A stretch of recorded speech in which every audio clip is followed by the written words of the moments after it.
In today's video, I'm going to teach you how to collaborate on CapCut project with friends. Let's jump right in. Open your browser and head to CapCut.com.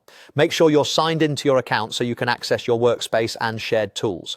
Once the site loads, look toward the left side of the screen and click on Spaces. Spaces are CapCut's shared work areas where you and your friends can store assets, organize projects, and edit together without juggling multiple file versions. Inside your space, find and click Invite Members. This is where you bring your collaborators into the workspace so everyone can access the same projects and media. You'll see a couple of ways to invite people, and which one you choose depends on how tightly you want to control access.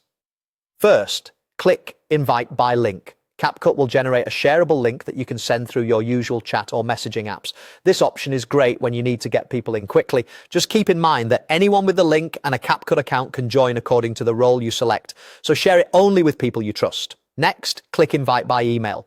This gives you more precise control and is ideal when you know exactly who needs access. Add their email addresses, double check for typos, and you're good to go. This method keeps invitations limited to specific people, which can be helpful for school groups, teams, or clients.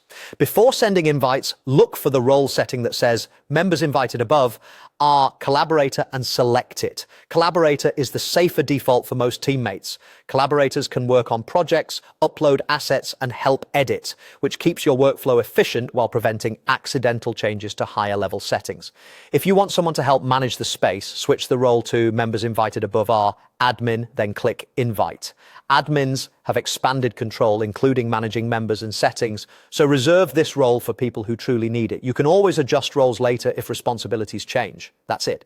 After your friends accept the invitation, you'll all be able to open the same projects in your space, edit timelines, add media, and see updates in real time. If something doesn't look exactly like this, don't worry, interfaces evolve, but the process remains the same. Go to Spaces, invite members, choose link or email, set the right role, and send. Now you're ready to collaborate smoothly on CapCut with your friends. Happy editing!